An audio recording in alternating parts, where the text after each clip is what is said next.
lesson is on Matteo Carcassi's study in A minor, Opus 60, number 7. This is a very famous and popular piece for classical guitar, one I thoroughly enjoyed when I first studied it. But oftentimes when we study a piece of music, depending on our experience, we only see so much of the piece. And so I'd like to share with you my observations and thoughts about this work. First off, this work has got technical challenges in it, not just tempo, but we have a little bit of tremolo. We have tremolo going into arpeggiated forms, and it's got like a little cadenza in the middle of it, and we've got a lot of drama in the music, lots of dynamics. Not all the dynamics are written out. I mean, there are dynamic markings, but within a phrase, there's changes that occur that are being implied by just simply the harmony. But today, I'd like to focus on some of the relationship in this piece to previous topics on Partimento. Partimento refers to a school of music that started in Italy, in particular Naples, in the 17th, 18th century. And in those days, boys and girls who were orphaned would live in a conservatory. And part of their training in some of the conservatories in Italy, and most notably in Naples, was music training. And the method of that music training became standard. There are some things unique about the manner in which they approached teaching music to children and developing their musicality, their sense of pitch through solfeggio, and counterpoint through vocal training. They learned basically the rules of counterpoint. And this piece here, though oftentimes credited to the classical period, because if we look strictly at when Carcassi was composing music, we'd find that he was in the early 19th century when he was really making his mark. And this is important because this is also the beginning of what we would describe as the Romantic period. So he's on the edge, as most of the composers that we associate with the classical period. Giuliani, Sor, Carcassi, Carulli, these are all composers that were in the early 19th century. So why do we say counterpoint in this particular piece is that, number one, there are mostly two voices. Even when three voices are included, it's really the outer voices that are being emphasized. And the counterpoint is probably become a greater interest because of the interest in the music of Bach, which was being championed by composers such as Mendelssohn and Schumann. And so when we look at this piece, it's not going to sound like Bach, but there are some elements that he's bringing into this composition that's exploiting the two-voice counterpoint. And for those of you who've had music training, music theory training, you will remember all the rules, okay? So let's take a look first off at what melody we have and what chords we have. We're going to do like a little bit of an analysis of this piece. But I'll start with the melody in the first section. And it sounds like this.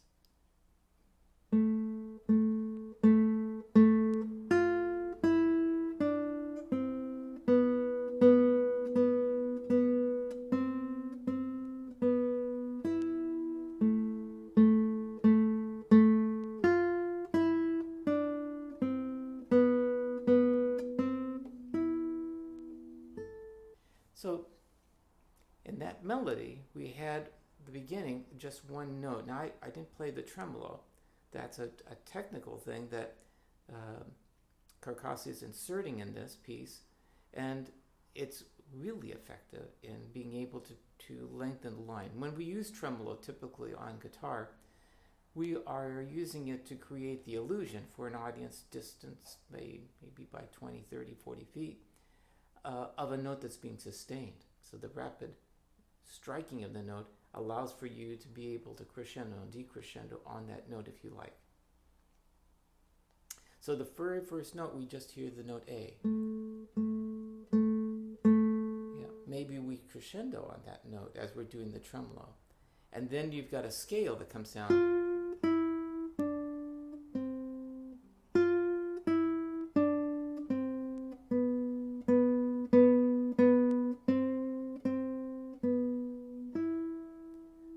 Play a melody just by itself and we remove the tremolo and the harmony, we notice we feel free to be able to picture how the melody might change in dynamics. And this is the interpretive element in playing a piece of music, is what are the tones saying to you? How are you feeling those tones? What do they seem to be saying in terms of inflex? And you're using your own language. If you're Italian, it'd be Italian. If you're English, it would be English. And so part of our interpretation of the piece is really, in my belief, is connected to our own spoken language. Okay, let's take a look at the bass line, which in the very first four notes, we had the melody on the top part repeating the same tone and then breaking free.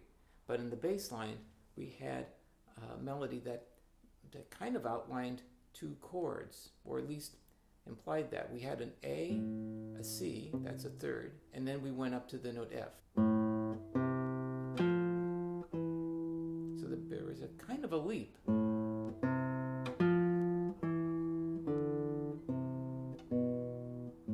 And it comes all the way back down to A again.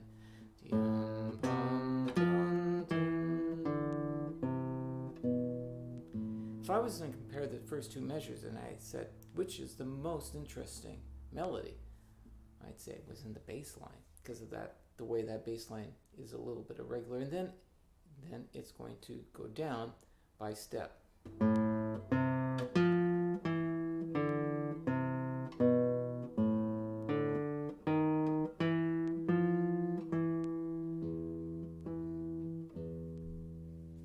So in that first four bars, I think you can see why. I think the bass melody is more interesting, because as that leap, then when it comes down from the scale, it moves up chromatically. And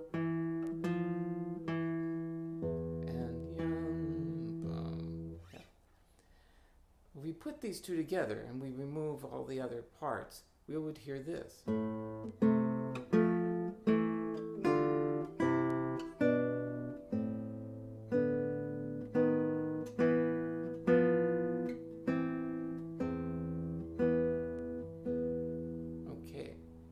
Now you hear two-voice counterpoint. And as you're listening to it, you may have noticed that there's some places in here where the top melody is not moving around, but eventually comes back down. And its repetition is really inserting the idea that the note's being sustained. So imagine those notes being sustained like on a violin.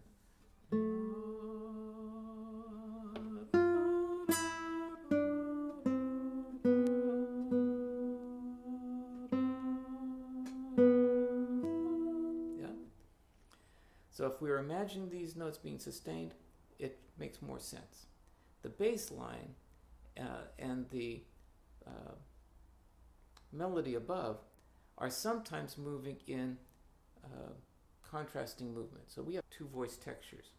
We could have one voice staying at one place and the other notes moving against it. We call that oblique. We could have the notes moving in parallel, perhaps thirds, perhaps sixths, perhaps tenths. And we could have contrary motion. When one voice is moving up, the other voice is moving down. So in the very first part, if we're looking at this, we have oblique motion. And then we have parallel motion. And those were all tenths. And now we have oblique motion again. And now the B is going to go up to C, and the F is going to go down to E. that's going to be a contrary motion.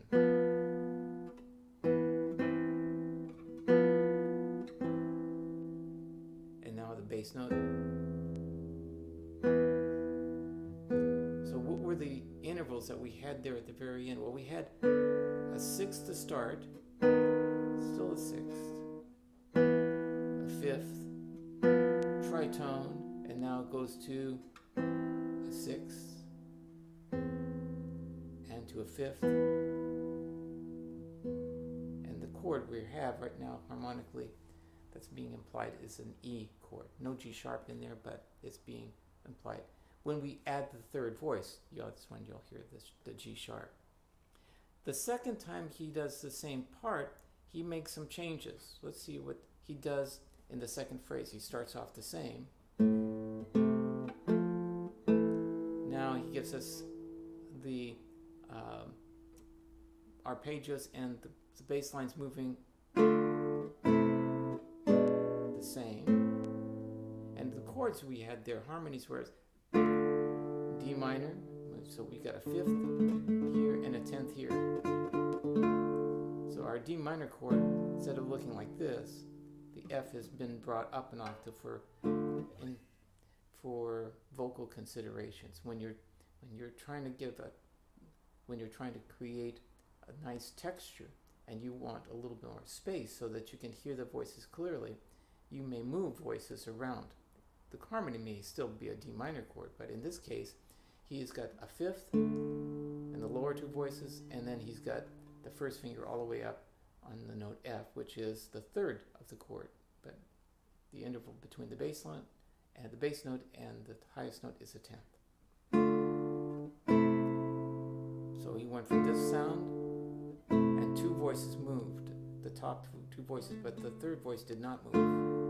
And now it's going to move.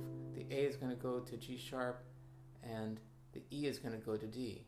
The B, still in parallel motion, A minor. And now he's going to give us the note, the A is going to stay, and he's going to give us the note D and B, which is a 6. But the A in the middle sounds a bit dissonant because we're hearing the A and the B so close together, a second. And on the next chord, now we've got a D sharp in there, and that sounds like a B7th chord. And now we've got an E, A, and B. We've got like an A minor chord with a ninth in there. And then we got the F, and we got a tritone. And if we wanted to, we could probably make the case that this is a B half diminished. And then we go to the A minor chord. That sets it up, and it's a 6/4, which means that the bass note is the fifth of the chord. And that's a very cadential way to approach this. Suspension, as he's going to go to the E chord, and that brings us back to A minor. Same thing.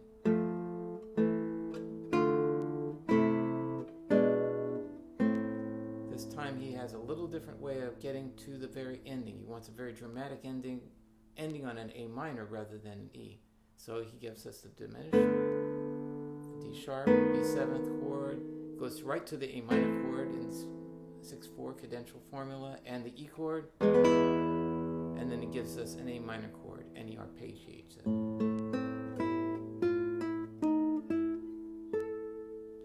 Those are probably the most melodic tones in sequence, very, very quickly at the end, all the way through at this point. We've been hearing melodies moving pretty much at quarter note pace. There's lots of 16th notes in the piece, but the actual rhythmic movement of the melody has been moving mostly by quarter notes.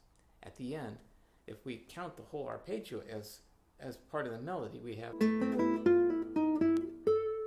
Yeah. Now, this passage, a lot of guitars will just play it here. And I just didn't feel so satisfied with that open string, so I wanted...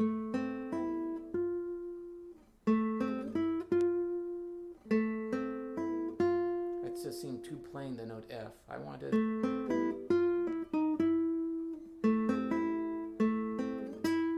could slide up,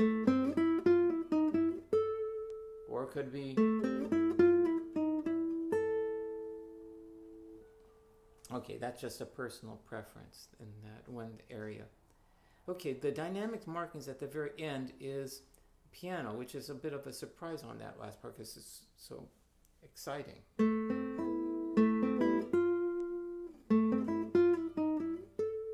Yeah, but most of the piece he just marked down forte, and he didn't really give us an idea of what to do with it. So he wants it to be strong. I think is the most important part. But I do think that we need to actually sometimes drop dynamics, not play everything at the same dynamic level all the way through. I don't think that's what he implied. And he wanted a crescendo on measure 3. I think he already figured that we knew that we were supposed to decrescendo in measure 2.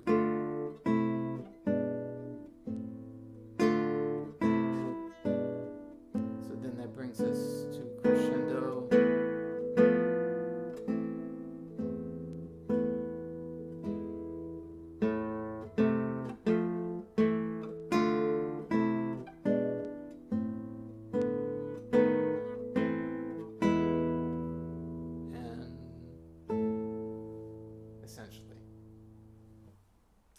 Second section, again, he's sticking with this 2-voice counterpoint. The top note, again, is a tremolo, but this time we feel like we're in the key of C because it gives us, makes it feel like we've moved from A minor to C major. And that's because he begins with a C and a C. But if you look at the entire measure, well, we count all the notes in that measure, and we compare them, we might find that, oh gosh, we have C and E, and C and C, C and E, A and C. We're not really having a full chord. So if we looked at the first 3 beats, we might infer that we actually had an A minor chord, because that would have been consistent with that in an inversion. Yeah. And then the next part, we have the melody going, instead of going down, it's going up. Going up chromatically.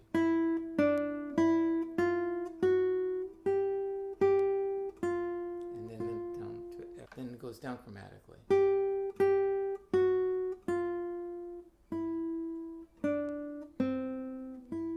So very interesting opening B section, some chromaticism.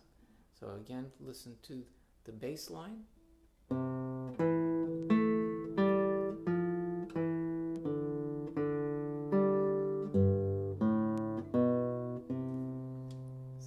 Unexpected surprises in there, yes?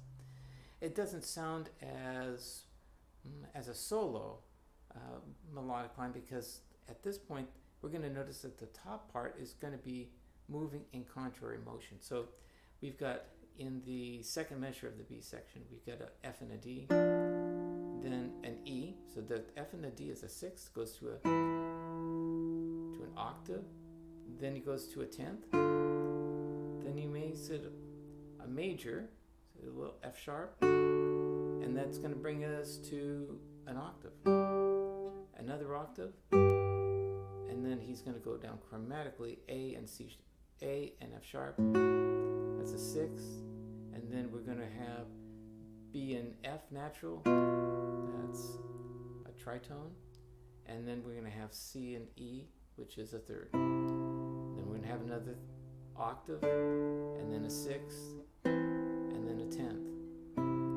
So what are we seeing in here? We're seeing good voice leading, and it's making the piece much more exciting because we're hearing 2 independent melodies.